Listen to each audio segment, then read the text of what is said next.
오늘은 고려시대 폭군 충혜왕에 대한 스토리이다. 맘에 드는 여자면 새엄마건 유부녀건 따지는 거 없이 강간하는 것은 일상이었으며 극악무도한 폐륜까지 저지른 왕이다. 희대의 폭군 연산군조차 혀를 차게 만들었다는 충혜왕에 대해 소개하겠다. 충혜왕은 고려 제28대 국왕이다. 사신들이 전하길 높은 재능을 악소배 들과 황음무도한 짓거리를 하는데 사용했다고 한다. 악소배란 조선시대 때는 물의 배라 불린 고려시대판 깡패다. 왕이 초반에는 권력을 이용해 권문세족을 통하여 토지 문제를 해결하고 재정 확충을 위해 노력하는 모습을 보여줬다. 하지만 이러한 정치는 백성들을 위함이 아니었고 자신의 여색살이와 악소배들을 위해 사용되었다. 충혜왕의 여색살이는 연산군과 맞먹을 정도였다. 거짓말 살짝 보태면 기록의 반이 간음에 대한 내용이라는 말이 있을 정도다. 본격적으로 충혜왕에 대해 알아보자. 충혜왕의 탄생 및 유년기. 충혜왕은 1315년 충수광과 명덕대구 홍씨의 장남으로 태어난다. 고려 31대 왕인 공민왕의 친형이자 본명은 왕정이다. 당시 시대상 고려는 원나라의 부마국이었다. 부마국인 만큼 원나라의 간섭이 심하였는데 정치 또한 원나라의 영향으로 돌아갔다.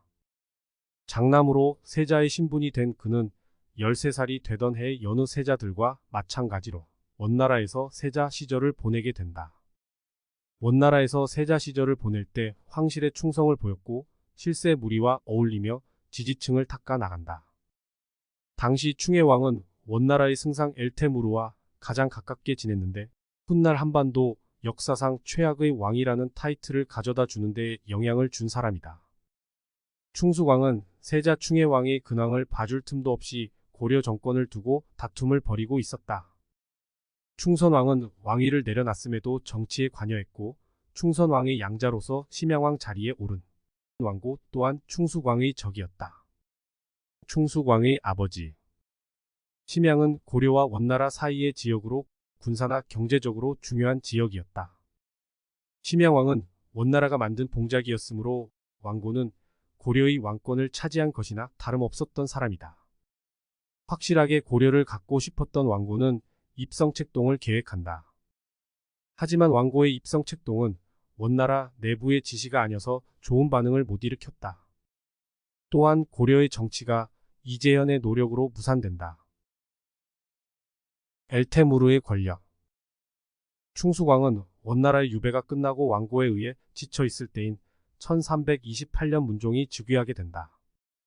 이때 엘테무르는 문종이 즉위하는 데 역할이 커서 강력한 권력을 가진 실세로 떠오르게 된다. 따라서 세자 시절 엘테무르와 사이가 깊었던 충혜왕도 왕권에 가까워지게 된다. 충혜왕은 쿠빌라이 칸의 딸인 덕령공주와 혼인을 하며 세력을 더욱 키워나갔다. 충혜왕의 인성이 바르지 못했다는 것을 알고 있는 충수광은 왕위를 물려주기 싫었지만 원나라를 거역할 수는 없었다. 그 결과 1330년 충혜왕은 고려의 28대 왕이 된다. 황실에서도 내팽개쳐진 충혜왕. 충혜왕이 즉위되고 초반에는 행정 조직을 개편하는 모습을 보여준다. 당시 화폐로 사용되기엔 너무 가치가 높았던 은병의 통용을 막고 소은병을 사용하게 하는 등 좋은 모습을 보여준다. 실제로 정치에 있어서 똑똑했던 충혜왕은 의외의 모습을 보여줬다. 하지만 세자 시절부터 친하게 지냈던 엘테무르와의 방탕한 생활을 잊지 못하고 다시 시작하게 된다. 충혜왕은 재위 2년 만에 쫓겨나게 되는데 당시 나이는 15살이다. 사춘기가 왔는지 정치보다는 사냥이나 술판 버리기, 여자만을 탐하는 망나니짓 뿐이었다. 2년 만에 아버지한테 왕위를 뺏긴 충혜왕은 다시 원나라로 잡혀가게 되는데 이때부터 세상을 원망하기 시작한 그를 막을 수 없었다. 다시 잡혀간 원나라에서 충혜왕은 깡패들과 개판을 치고 다녔다. 황실에선 이를 도저히 참지 못하고 다시 고려로 내팽개쳤을 지경이었다. 그렇게 고려로 돌아온 충혜왕은 식은 밥 신세로 살아갔다. 충혜왕의 극악무도한 망나니짓. 7년 뒤 1339년 충수광이 사망하자 그 자리는 자연스레 충해왕이 다시 차지하게 된다. 사실상 문제는 지금부터 시작이었다. 재위하는 시간 동안 국정은 안중에도 없었고 사냥만 즐겼다. 사실 사냥이 문제가 되는 것은 아니었으나 그의 무리는 민간에 해악을 끼치며 살아간다. 더 큰 문제는 충해왕은 한반도 역사상 볼 수 없었던 연쇄 강간범이었다. 아버지가 죽어서 포기한 그는 먼저 자기 장모를 겁탈하고 새어머니인 수비권 씨를 간음한다. 여기서 그치지 않고 충해왕은 자신의 아버지의 정실 부인 경화공주를 겁탈하고 싶어 했다. 경화공주를 위로한다는 명목으로 향연을 베풀어 준 것에 고마움을 느낀 경화공주도 담례로 연애를 열게 된다. 하지만 연애가 끝났음에도 충해왕은 돌아가지 않고 자신의 무리를 이용해 사지를 붙자고 겁탈하게 된다. 다음날 말로 설명 못할 정도의 수치심과 분노를 느낀 경화공주는 원나라로 돌아가려 하지만 충해왕은 못 가게 감금까지 시킨다. 그 밖에도 수도 없이 예쁜 여자면 죄다 겁탈해버리는 믿기 어려운 인간이었다. 당연하게도 그의 막장 행보의 결과로 대부분의 신료를 등을 돌리게 된다. 결국 악행을 보고받은 원나라 황제는 충해왕을 잡아와라 했고 앞으로 남은 건 그의 비참한 현실 뿐이다. 비참한 현실.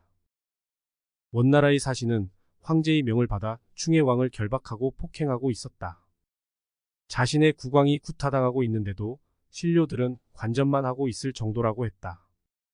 원나라로 압송되어 도착한 충해왕을 보고 황제는 이렇게 말하였다. 그대는 한 나라의 임금이 되어서 백성 약탈함이 너무 심했으니 그대의 피를 천하의 짐승에게 먹여도 오히려 부족할 것이다. 그러나 짐이 살생을 즐겨하지 않으므로 이에 그대를 개항으로 유배 보내니 그대는 나를 원망하지 말고 가라. 그렇게 충해왕은 보기 4년 만에 폐위되었다.